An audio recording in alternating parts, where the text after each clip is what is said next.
सर्व मुंडे, आज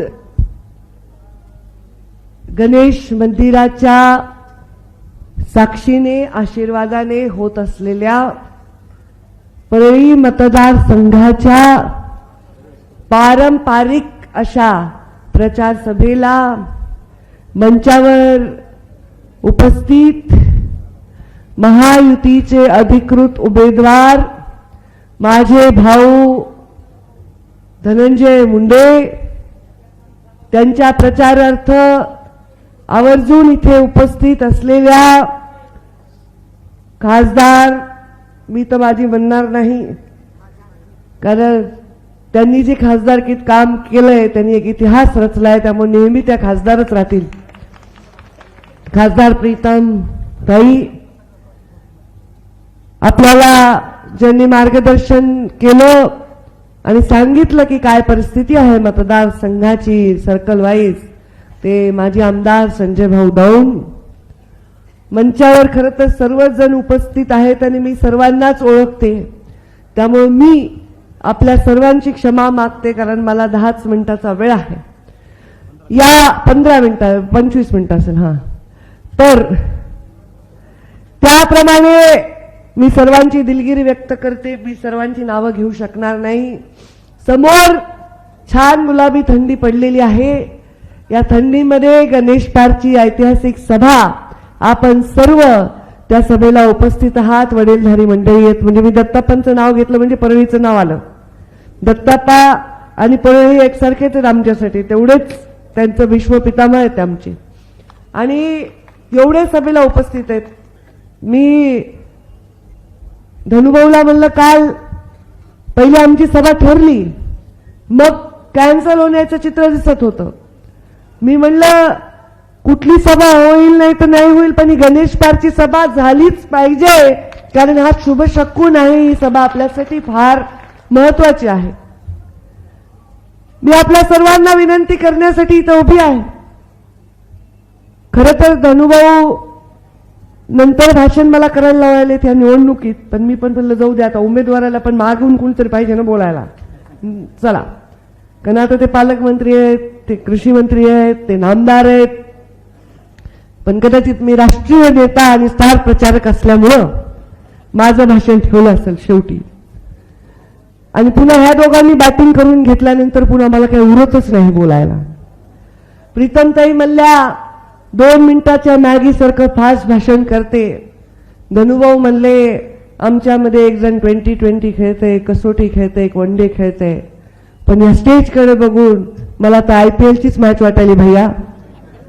IPL जेव्हापासून सुरू झालं, कोणत्या पक्षाचा कोणत्या टीमचा कोण खिलाडी सांगता येत नाही. सगळे खिलाडी मिळून एक टीम तयार होते. एक ऑस्ट्रेलियाचा, एक वेस्ट इंडिजचा, एक भाजप नाही भारताचा, असे सगळे मिळून IPL होते. त्यामुळे खिचडीच होती की आपण नेमकं कोणत्या प्लेअरची आहेत. तसं IPLची मॅच चालू आहे. फक्त इथं खिचडी नाही, आपल्याला स्पष्टता आहे. जनसंघाच्या दिव्यापासून ते आज घड्याळीला मतं मागण्यापर्यंतचा प्रवास तुमच्या सगळ्यांच्या डोळ्यासमोर आहे. काही वेगळं मी सांगणार नाही. अनेक लोकांची आठवणी आपल्याला आज येतील. आज नक्कीच मला सामंत काकांची आठवण आली. आज मला नक्कीच पन्नालालजी जैन यांची आठवण आली. लहानपणी बैठका व्हायच्या तर भारतीय जनता पार्टीच्या बैठका अशा व्हायच्या की अक्षरशः सतरंजीवर सुद्धा जागा पुरलेली असायची, उरलेली असायची.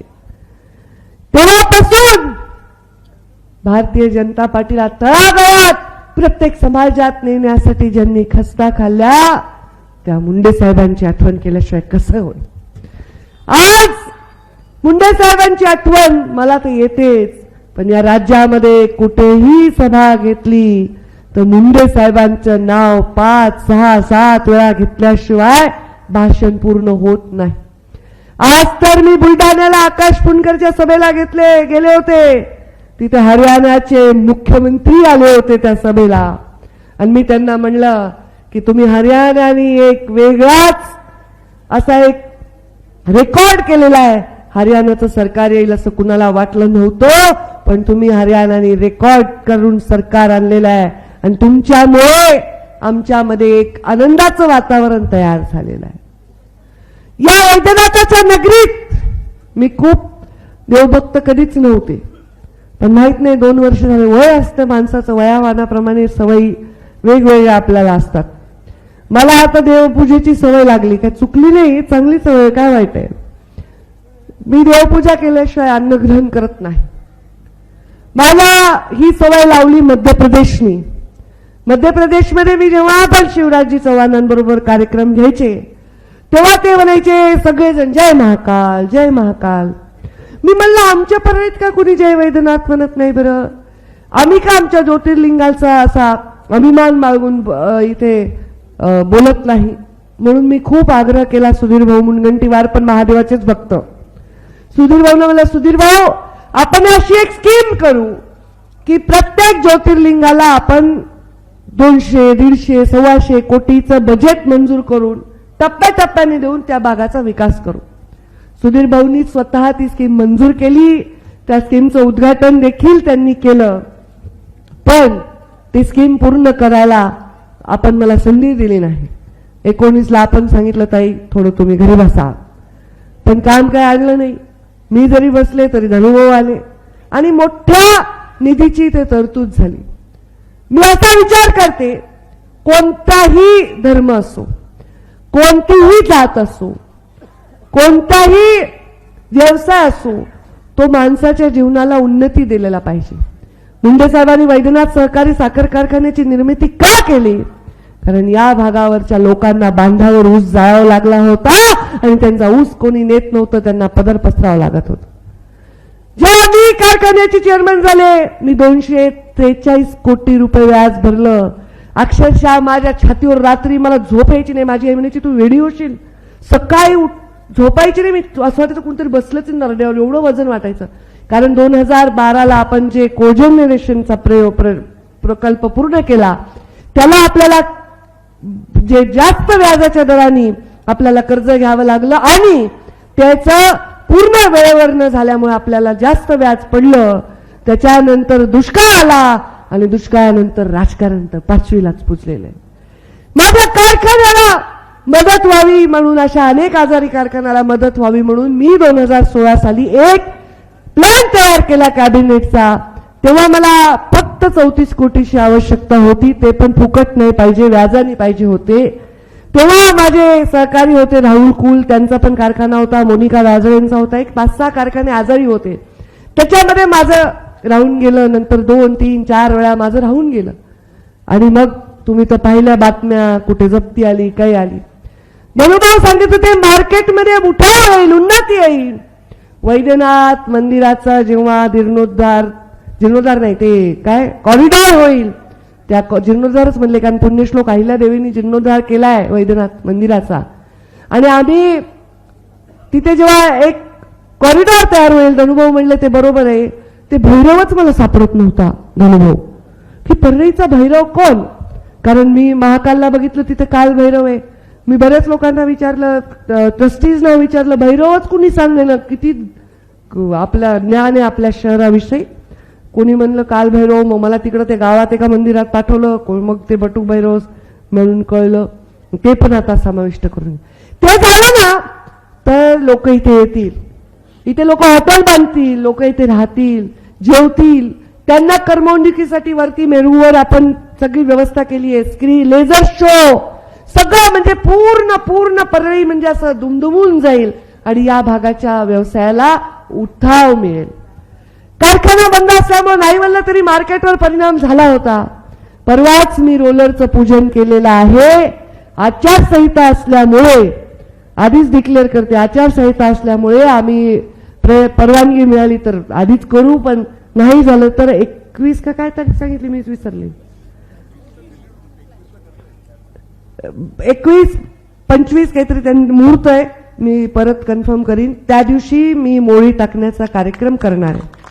फक्त एक कारखाना आता माझ्या ताब्यात नाही, कारण जप्ती झाली, डीआरटीची कारवाई झाली, बँकांची कारवाई झाली आणि मग पर्याय नव्हता माझ्या समोर.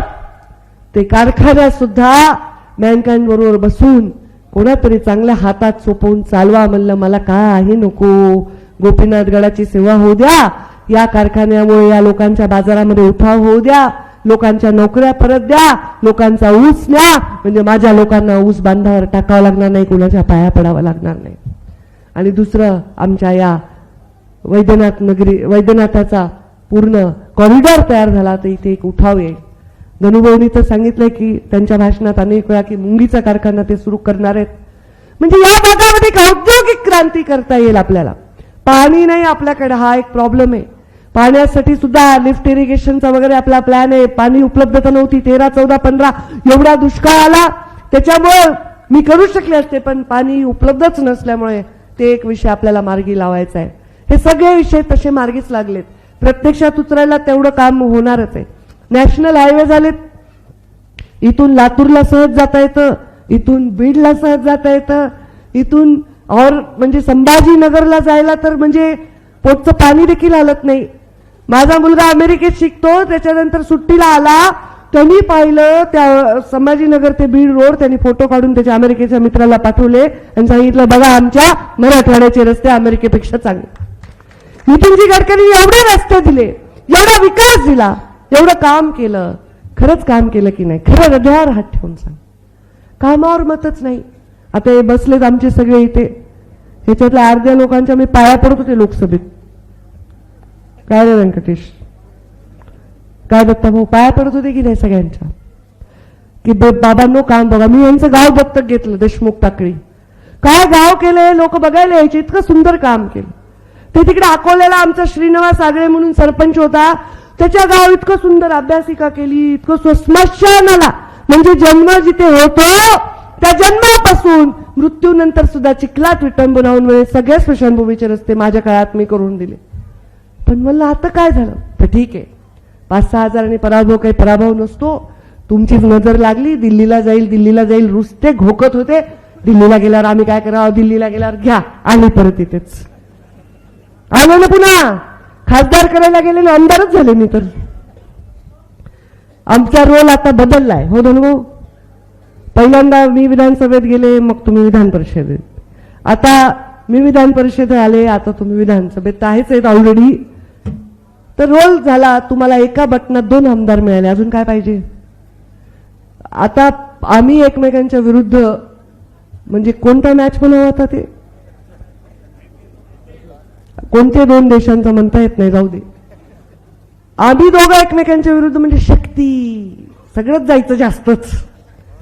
कोणी म्हणायचं ते असं करायलेत की मी असं, किती काम रे. मला आठवते सामुदायिक विवाह सोहळे धनुभाऊनी किती घेतले असतील. मी घेतला गोपीनाथ मुंडे प्रतिष्ठानतर्फे, त्या प्रत्येक नवरा नवरीला 1-1 लाखाचा चेक दिला त्या अक्षय कुमारने. ते आले, त्यांनी माझ्या हातात एवढं मोठं गटूनच दिलं, प्रत्येक 1-1 लाखाचे 100 चेक. मी हे काय करू, मी 36 मी वापस केले. त्यांना एवढं कौतुक वाटलं की वापस केले म्हणून, म्हणजे एवढं काम केलं. आता कोविडमध्ये लोक मरत होते, घरी स्वयंपाक करायला बाईला जर कोविड झाला तर स्वयंपाकाला व्यवस्था नव्हती, कोविड सेंटर आम्ही चालवलं, प्रत्येकाच्या घरी डबे पोहोचवले. प्रत्येक माझ्या कोविड सेंटरमध्ये महिला आणून लोकांनी ठेवल्या, जुळे लेकरं, महिला, लेकुरवाळ्या, म्हाताऱ्या, अगदी माहेर आल्यासारख्या सांभाळल्या. पडल्यावर केलं हे मी, पडल्यावर सोडलं नाही, काम करणं करत राहिले, आताही करत राहू. पण कसं आहे, अनुभव लागतो कामाला, राजकारणाला इतिहास लागतो, भूगोल लागतो, सवय असते राजकारणाची. माणसांची सवय सोपी नाही आहे. लोकांना वाटते कुणी येते की राजकारणात निघाले. अरे सकाळपासून रात्रीपर्यंत माणसं नुसते गाराने सांगतात, सोपं नाही राजकारण करणं.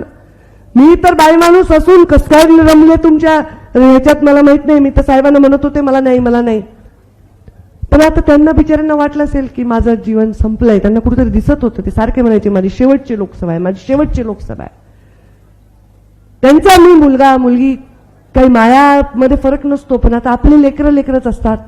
त्यांना वाटत असेल की पंकजामध्ये काहीतरी गुण आहेत का नाही आहेत? 5 वर्ष पश्चाताप झाला का तुम्हाला? 10 वर्ष ना. आणि आमच्यात जास्त गुण आहेत ना आमच्या घरात, आम्ही करावं काय? आम्ही सगळे गुणवान आहोत, काय वाईट आहे? सगळीकडे जाऊन काम करू शकतो, काय वाईट आहे? का आम्हीच तिघ आहेत सगळ्या राजकारणात तुम्हाला सांगू शकते मी, 1000 नावं ज्यांच्या घरी 2 आमदार 1 खासदार 3 सगळे. एबीपी माझा, उघडा डोळे बघा नीट.